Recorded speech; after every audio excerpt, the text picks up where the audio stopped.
Baik, pemirsa untuk membahas tema kita hari ini juga alih fungsi pemerintah gembok peta sawah dilindungi. Kita sudah tersambung melalui Zoom bersama dengan Bapak Andi Renald. Beliau adalah Direktur Pengendalian Hak Tanah, Alih Fungsi Lahan, Kepulauan dan Wilayah Tertentu, Kementerian ATR BPN. Selamat pagi menjelang siang ini, Pak Andi.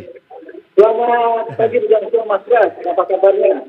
Baik, kabar baik Pak. Ini menarik kalau kita cermati dengan upaya pemerintah khususnya Kementerian ATR BPN begitu yang akan menggembok ini. Peta-peta sawah yang dilindungi begitu yang kita cermati juga banyak sawah yang sudah mulai beralih fungsi. Bagaimana sih update terkini dari jumlah dan kondisi lahan persawahan di Indonesia ini Pak Andi?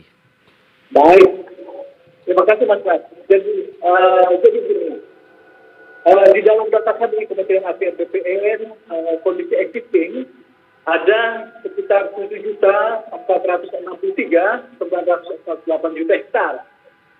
Data LBS pada tahun 2019. Dan data sawah dilindungi ada 3.836.944 ya, lebih juta hektar yang ditetapkan dengan keputusan Kementeri nomor 1589 terkait lahan sawah dilindungi. Dan kita sudah melakukan update data per Juni 2023 dengan melakukan verifikasi faktual. Jadi kira-kira ada sekitar 3.611,637 hektar ya, data LSD di 8 provinsi, yaitu seluruh Jawa, provinsi seluruh Jawa, ditambah dengan Nusa Tenggara Barat dan Sumatera Barat. Demikian Mas Pras. Baik. Dan kita tahu Kementerian ATR juga sudah melakukan ataupun menetapkan peta lahan sawah yang dilindungi begitu ya. Bisa dijelaskan terkait dengan program ini dan sejauh mana realisasinya nih Pak Andi? Ya, terima kasih. Jadi kita melihat bahwa begitu masifnya terjadi alih fungsi lahan di khususnya di Pulau Jawa dan Bali. Untuk itu pemerintah melakukan langkah-langkah terobosan dengan mengajukan Peraturan Presiden nomor 9 tahun 2019 tentang pengendalian sawah dilindungi. Dengan amanah proses itu terdiri atas berbagai tim, yaitu ada tim pelaksana dan ada tim terpadu.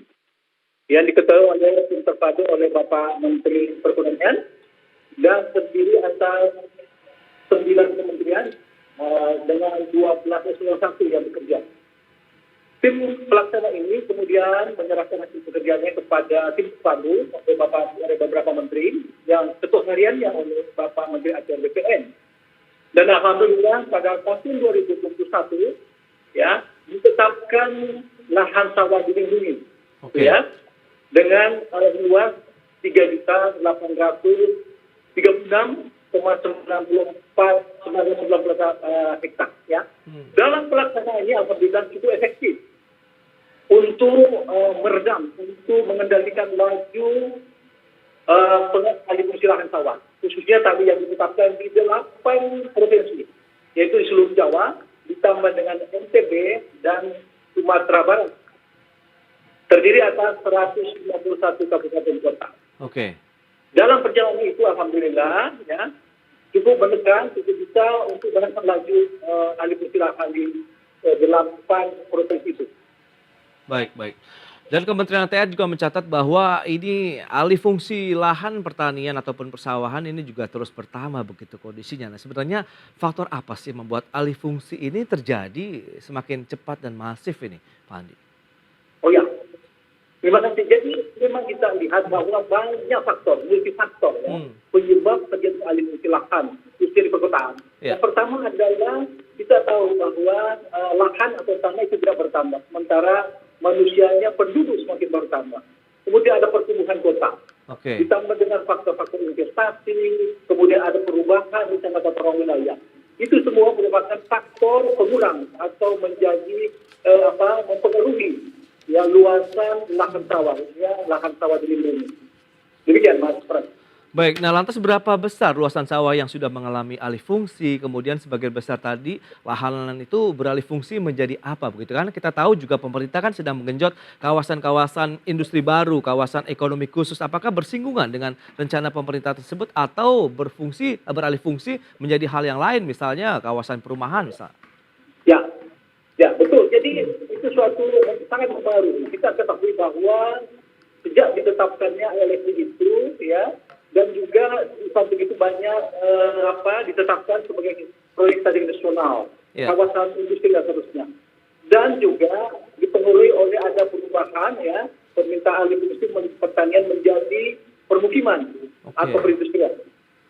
Nah, kita melihat yang banyak fenomena di perkotaan, daerah metropolitan, seperti Jabodetabek misalnya. Yang terbanyak itu ada di sekitar Kabupaten Bekasi perkotaan. Kita melihat bahwa di Kabupaten Bekasi itu memang industri tumbuh dengan cepat. Kemudian banyak program-program pembangunan infrastruktur yang menggerus lahan sawah. Dan tentunya juga kita melihat begitu cepatnya pertumbuhan kota, ya. Kita tahu bahwa Kabupaten Bekasi dan sekitarnya itu merupakan dari penyangga ibu kota dan juga pengembangan kota-kota baru banyak terjadi di daerah penyangga sebagai buffer metropolitan. Sekira itu disambung tadi bahwa memang ada irisan antara kawasan industri, ya, dan kawasan industri itu. Nah, inilah bagaimana kita mengintervensi dengan baik, bagaimana melihat kondisi aktual dan aturan yang ada. Ya, ini kita sinkronkan, kita melakukan keseimbangan. Bagaimana kebutuhan dan regulasi yang ada. Demikian, Pak. Baik, dan menurut catatan Kementerian ATR sendiri, daerah mana saja yang mengalami alih fungsi lahan persawahan tadi yang paling tinggi? Pak Ya. Andi? Baik, terima kasih. Seperti saya sebutkan tadi, bahwa fenomena banyak terjadi di daerah perkotaan. Khususnya sebagai daerah penyangga, ya. Kalau kita melihat data yang ada, yang kami punya, itu ada di Jabodetabek, khususnya di Kabupaten Bekasi. Oke. Ya. Di situ kira-kira yang menjadi terbesar, ya,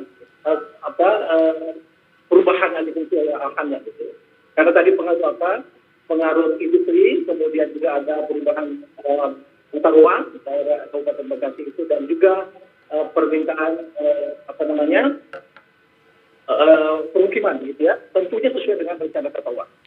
Baik, lantas langkah strategi apa yang sudah diterapkan dan akan dilanjutkan dari Kementerian ATR BPN begitu untuk mencegah lagi nih alih fungsi lahan begitu? Padahal ini kan kita tahu tengah mengejar dan mewujudkan ketahanan pangan nasional. Kalau lahannya juga semakin berkurang, bagaimana kita bisa memproduksi bahan pangan kita begitu, Pak? Ya, sangat bagus. Oke. Baik, jadi Mas Pres, salah satu instrumen penting, ya, dengan adanya penetapan LSD itu atau lahan sawah dilindungi oleh Bapak Menteri. Oke. Itu merupakan suatu instrumen yang cukup efektif. Ditetapkan di tahun 2021. 8 provinsi. Dan insya Allah di tahun 2023 ini akan direncanakan ditetapkan kembali 12 provinsi. Oke. Dan tahun depan di 2024 direncanakan untuk 13 provinsi. Dan keseluruhan di tahun 2024 ada 33 provinsi akan ditetapkan LSD-nya atau lahan sawah dilindungi. Itu salah satu strategi untuk menahan laju dan menuju kita ketahanan pangan nasional, khususnya terkait masalah lahan sawah. Dan kemudian yang kedua, kita juga melakukan upaya audit tata ruang, ya, melihat bagaimana pemanfaatan ruang, apakah sesuai rencana tata ruang atau tidak. Apabila tidak terjadi pelanggaran, akan diterapkan sanksi, begitu ya, kepada para pelanggar. Demikian kita adakan upaya secara bersama pencegahan dan menekan penegakan hukum atau penegakan sanksi bagi pelanggar tata ruang, khususnya dalam mempertahankan fungsi sawah sesuai dengan rencana tata ruang itu. Nah, payung hukum yang dimiliki sekarang ini sudah cukup kuat dan bisa memberi satu keyakinan dan efek jerah nih bagi mereka yang melakukan alih fungsi lahan persawahan ataupun pertanian yang mereka miliki. Ya, terima kasih. Saya kira Kami berpikir bahwa regulasi yang adanya undang-undang LP2B, adanya juga terkait masalah rencana tata ruang, daerah yang sudah banyak terbit, dan rencana detail tata ruang. Ini merupakan suatu perangkat-perangkat landasan ya, untuk melindungi ya, perangkat untuk melindungi keberadaan lahan sawah itu. Saya kira yang menjadi penting adalah di samping untuk menegakkan aturan-aturan itu, khususnya rencana tata ruang wilayah, juga yang penting adalah bagaimana dilakukan campaign terus-menerus, public campaign, penyadaran kepada masyarakat dan seluruh kepentingan khususnya masyarakat petani ya, untuk mempertahankan sawahnya dan juga para investor untuk mengetahui ya daerah mana saja yang bisa dibangun, daerah mana saja yang harus dilindungi, Oke. khususnya terkait pelestarian sawah tadi itu. Baik, lantas bagaimana dengan kepemilikan sawahnya sendiri? Nah, khususnya adalah petani-petani. Bagaimana mereka juga bisa terlindungi kalau mereka tidak melakukan alih fungsi lahan pertanian? Mereka mendapatkan insentif apa? Sehingga kan ini menjadi ya kita tahu daya tawar lah dari pemerintah sendiri supaya tidak ada lagi alih fungsi lahan pertanian nih, Pak Andi.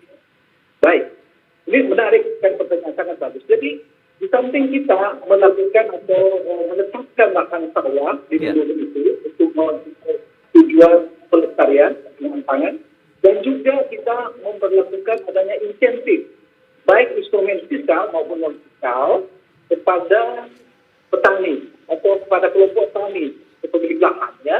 Contohnya misalnya sebagai aspek pertanahan kita mempercepat sertifikatnya. Kemudian juga dalam sektor pertanian dengan pupuk, bibit-bibit, kemudian ada edukasi kepada para petani. Di samping juga bagaimana kita melihat market yang membantu, bagaimana menyalurkan ya kasus seperti pertanian itu. Di samping itu adalah kita melakukan pembinaan terus kepada petani supaya khususnya tidak sebut petani milenial. Oke. Anak-anak muda ini dilatih. Demikian Pak Mas Pras. Nah, bagaimana dengan proyek-proyek strategis nasional lainnya? Begitu kita tahu pembangunan infrastruktur jalan, jembatan, kemudian kawasan industri, kawasan ekonomi khusus yang tadi belum kita tuntaskan begitu. Apakah ini akan bersinggungan atau dengan adanya kunci begitu ya terkait dengan areal persawahan yang tidak boleh beralih fungsi kemudian tidak akan terdampak begitu Pak Andi? Ya, baik. Dengan adanya LSD ini atau lahan sawah dilindungi, kita sebenarnya ini kesana antara. Ujungnya akan kita mendorong supaya LSD itu atau lahan sawah dilindungi yang itu ditetapkan di 8 provinsi dan tahun ini juga di 12 provinsi, akan kita dorong menjadi P2B di dalam rencana tata ruang wilayah daerah. Untuk itu sudah cukup kuat ya dan perlindungannya. Oke. Selanjutnya apa? Selanjutnya bagaimana dengan adanya program strategi nasional? Saya kira ini yang perlu kita sikapi, bagaimana penentuan lokasi, ya, dan kita melihat sekali lagi keseimbangan dan juga kondisi existing sawah. Apakah sawah itu produktif ya? Bagaimana penduduk-penduduknya, misalnya irigasi, kemudian dari sekitarnya ya, dan juga melihat faktor lain, misalnya perizinan, pertimbangan pertanahan dan seterusnya. Ini faktor-faktor yang menjadi pertimbangan ya. Apakah dialihfungsikan nanti, dan tentunya kalau ada alihfungsi itu harus ada rekomendasi dari Bapak Menteri ATR BPN. Dan yang menarik memang, apabila ada pembangunan infrastruktur, kalau misalnya jalan jembatan, ini kita dorong, kalau memang PSN, maka PSN kita dahulukan. Ya, PSN kita dahulukan. Kalau pihak swasta, ada mekanisme pergantian, ya, kalau sudah menjadi LP2B, diganti dengan lahan sawah baru di tempat lain. Jadi memang begitu ya, ada satu daerah yang terkena begitu dari proyek-proyek strategis nasional, kemudian harus ada pengganti areal sawahnya begitu Pak Andi? Siap. Oke. Baik, nah lantas bagaimana dengan target dari jumlah areal persawahan yang masuk dalam peta sawah dilindungi begitu kan tadi sudah ada beberapa provinsi yang total sekitar 24 provinsi sampai dengan tahun 2024 mendatang ini Pak Andi. Ya, jadi sampai 2024 malah kita rencanakan di 33 provinsi targetnya. Saya ulangi bahwa 2021 8 provinsi dan tahun ini 2023 insya Allah sekarang kita melakukan verifikasi faktual dan mudah-mudahan bisa kita tetapkan dengan 13 provinsi ini. Dan tahun depan 14 provinsi. Jadi keseluruhan insya Allah sesuai rencana atau roadmap kita, mudah-mudahan bisa semua provinsi atau 33 provinsi itu semuanya bisa ditetapkan oleh tim terpadu yang dalam hal ini ditetapkan oleh Bank Indonesia sebagai ketua hariannya. Ya, buktinya apa? Semua bisa kita melakukan upaya pengendalian yang efektif dengan penetapan LSD itu. Oke. Terakhir optimisme Anda terkait dengan areal pertanahan ataupun persawahan tadi ya begitu yang sudah dikunci bisa memberikan kontribusi terhadap ketahanan pangan nasional, Pak Andi? Ya, saya kira saya sangat optimis. Yang penting adalah dibutuhkan komitmen kuat untuk para stakeholder, khususnya teman-teman pemerintah daerah, begitu ya, Oke. kementerian dan lembaga di pusat, dan yang penting adalah masyarakat petani. Bagaimana kita memberikan pemahaman, edukasi, dan yang penting sekali lagi adalah instrumen insentif kita mempersiapkan itu, ya, Oke. untuk mempertahankan dan melestarikan lahan sawahnya, untuk menuju kepada ketahanan pangan atau food security yang kita yang kita tuju atau kita akan capai. Baik. Dengan demikian maka ketersediaan pangan di Indonesia insya Allah akan terpenuhi. Demikian Mas. Baik, Pak Andi, nampaknya memang masih banyak pekerjaan rumah yang harus dituntaskan begitu dengan melibatkan stakeholder terkait lainnya. Dan penting adalah bagaimana menjaga daya tahan keberlanjutan dari para petaninya sendiri begitu dan menjaga kesejahteraan mereka yang telah mempertahankan lahan pertanian mereka untuk tidak beralih fungsi. Pak Andi, terima kasih banyak. Selamat melanjutkan aktivitas Anda kembali. Salam sehat, Pak Andi. Baik, terima kasih Mas. Ya. Baik pemirsa, 1 jam sudah saya menemani Anda dalam Market Review. Saya Prasetyo Wibowo beserta kerabat kerja yang bertugas undur diri. Terima kasih dan sampai jumpa.